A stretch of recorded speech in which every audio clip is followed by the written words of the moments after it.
Alright guys, what is going on? We're back with another review on this channel, and it's SummerSlam. Now, I'll go ahead and give my overall grade on the show. And I'm going to be honest, I say B+. And that's still pretty damn good. But I'll tell you my reasoning for the B+ at the end. So don't click the dislike button if you give like the fucking grade 100 or something like that. Just go all the way through. So I didn't care about the Cesaro and Neville match. Neville won. Made no sense why, because if it doesn't do anything further, what was the point of him losing the title in the first place? I didn't watch the 6-man match. So the only pre-show match that he was even good, it honestly was probably one of the top matches on the show, was New Day versus the Usos for the Smackdown Live Tag Team Championships. I mean, these guys destroyed each other. When Uso launched Xavier Woods over the top rope and the other Uso caught him with a Samoan drop, I about dropped something in my pants. That's how excited I got. I mean, I even marked out. It was completely insane. Dude, these two killed it. Killed it.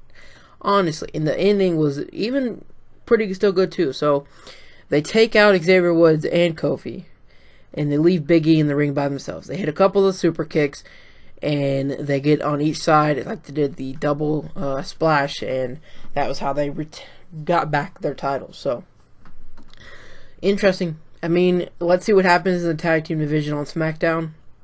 There's not really a lot of tag teams anyway, so I think these two will probably have one more match together. Just a thought, maybe.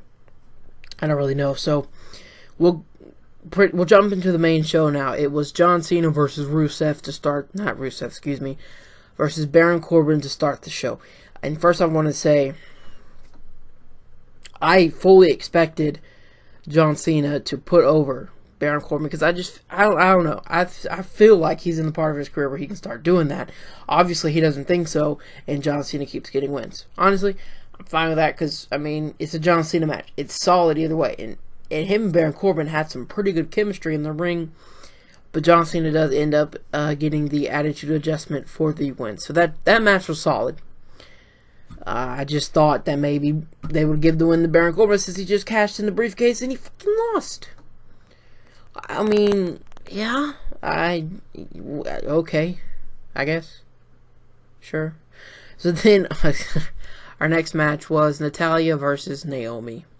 And this is when the crowd got sucked out of the show. I'm going to be honest. They were quiet during this match.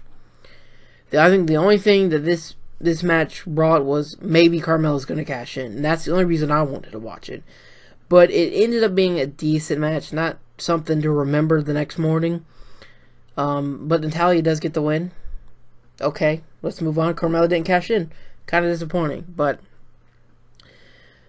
it was very disappointing. I was kind of pissed off about that. So then, now our next match was Randy Orton and Rusev. Another thing I thought was maybe Randy Orton was going to let Rusev get a win, because this guy comes back, loses to John Cena, and then now loses to Randy Orton in literally like a 20-second match when the bell actually rung. But let's see. Randy Orton comes out first. He's doing his pose, and Rusev attacks him. And I'm like, okay, this should be good. He attacks him, Randy Orton gets back up, and they do a decent and, solid match. But, no. He gets in the ring, Randy Orton gets up, and he moves out of the way when Rusev comes at him.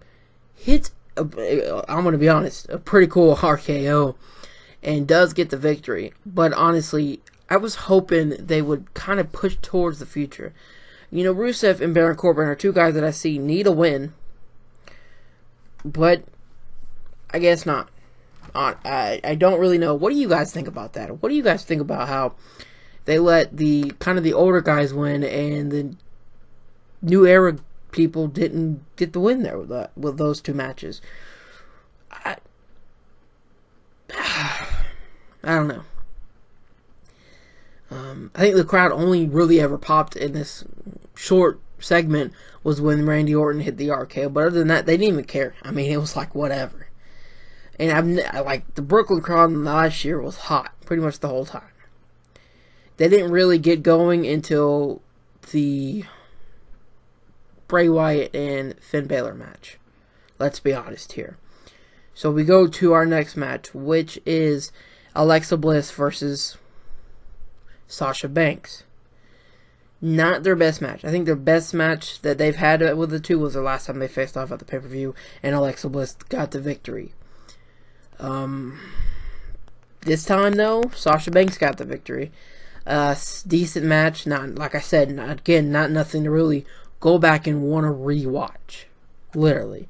That's what I've got out of the beginning of this show. Besides that pre-show match that I recommend watching, this stuff, just going to be honest here, wasn't really worth noting. So we get into what was the biggest match that I was looking for. Bray Wyatt is my favorite in the WWE right now, so I was looking forward to him versus the Demon King. Like, those two entrances were badass. The promo and match hype for this match, before the match, was badass. Like, it was great. So after Bray Wyatt walks out, I love the firefly. I love the whole entrance. Finn Balor's music hits. And it's got the whole, oh my gosh, I lost it. It was so awesome. And this is when finally the crowd got back into the show. I don't know if you guys really even figured that, like, if you even saw that, like, you listened that hard. I think I heard a couple CM Punk chants too. I mean, it was that boring. I mean, I didn't even talk about the End Zone Big Show match. It was shit. The crowd was chanting boring. Big Cass got the win. Who cares? So let's get back to our other match. It was good. I love Bray Wyatt and Finn Balor, whatever you guys, whatever. Just a little tired right now, but it was a good match, and Finn Balor got the win. Okay, it was good. I mean, maybe you go check the highlights of this match, and just maybe you go back and watch the entrance with Finn Balor, because it was pretty damn good. Like, let's be honest here. So, we had a Colonel Sanders commercial for KFC. That was one of the highlights of the show, because it was pretty funny.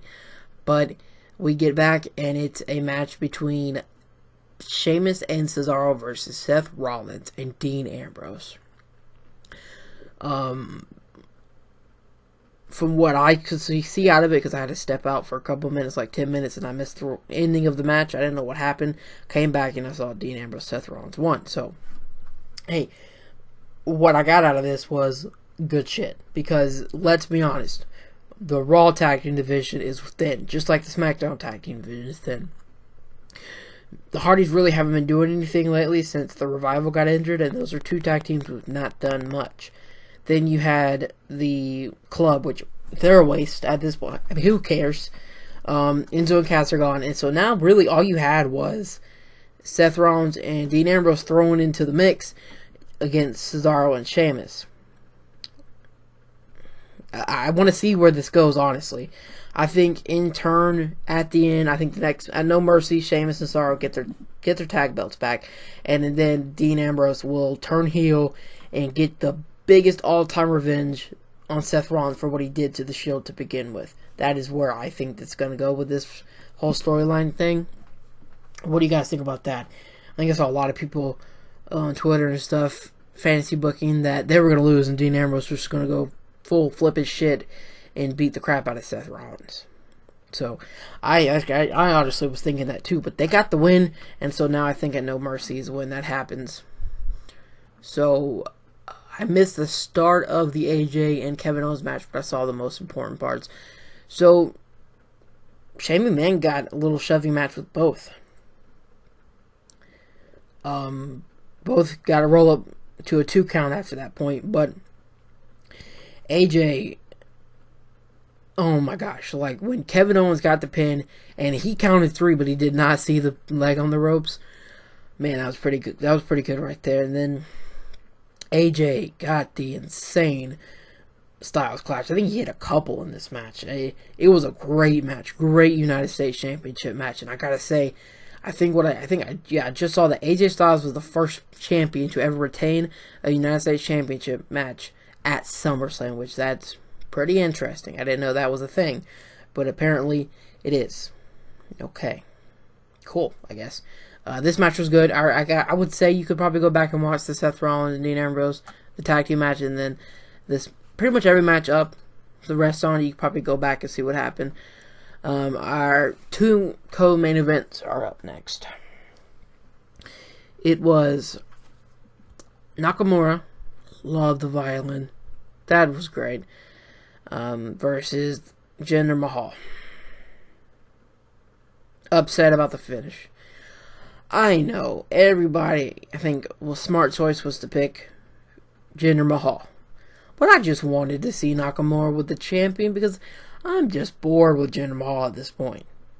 Like, I love the initial shock of him winning the belt, but I've not cared since. Nakamura carried Jinder Mahal. Carried him. The Singh brothers got involved, and then once he took one of them out, Jinder Mahal got that sleepers bomb or whatever, and that was it. Kind of disappointing at the finish, but so I guess safe booking there. I don't know. I wanted Nakamura to win, honestly, there. So now we get to the main event, which up until the main event, really my favorite match was the pre-show tag team match. I'm just saying it was that good for me. Like, I loved that match. So, Fatal 4-Way. Jesus. If Braun Strowman already didn't submit himself as a big-time superstar, after this, there's no denying that this man is going to be in plenty of main events to come. Okay, let's just start off where it got really good. He takes the stuff off the one table, the third table, where the Spanish announcers are, and runs over, has Brock Lesnar, runs over, boom, press slam into the freaking table. Throws a chair at freaking Samoa Joe and Roman Reigns. Meanwhile, Brock Lesnar finally gets back up. He takes another shit off the table. Boom, into the press slam. Breaks both tables. And I'm like, just please pick him back up. Do it again. Instead, he flips the freaking table, third announce table, onto Brock Lesnar. And I love Paul Heyman. Okay, they bring a whole bunch of staff and the medical team out, and he's just crying and shit, screaming at the top of his lungs. I loved it. And honestly, it was kind of predictable, though. They brought him back on a stretcher, but what I thought was cool was the crowd was actually saying, no, hey, goodbye. Singing the song like, maybe we're past it, but nope. He comes back, and it was honestly predictable. He did that a couple years ago at SummerSlam. Or maybe it wasn't at SummerSlam, but it was a triple threat match between John Cena and Seth Rollins, so I figured he would do it again. And Roman Reigns, annoying ass. I literally thought he was going to win a couple of times, and I literally almost punched fucking something. Jeez. And what did Samoa Joe do with this match? Besides hit a couple of Cohina clutches or whatever, he didn't do crap.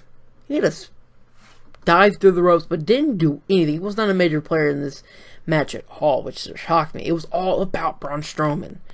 To me, fuck Roman Reigns. I was shocked that they let Brock Lesnar win. With the whole thing surrounding UFC, I thought, okay, yeah, he drops the title, he go to UFC for a while. He kept it. Braun Strowman didn't win. Shocked the shit out of me. So, there's no mercy in 5 weeks. Maybe Braun Strowman versus Brock Lesnar. I am hoping for it. I don't know what anybody else is thinking, but that's what's got to happen for me. So, with that being said, that is why I give it a B+, because for the first 2 hours, I was almost asleep. Then I feel like, the crowd was too. There was no crowd reaction for a lot of the matches till the second half. So, that's why I only give it a B+. And if the crowd was in it the whole time and the matches felt like they were good, it would get an A+. Easily. Just kind of sucked the steam out of everything and no one really cared. So, with that being said, what did you think of the show? Hit that like button, subscribe if you're new, and I'm out. Thank you guys so much for watching.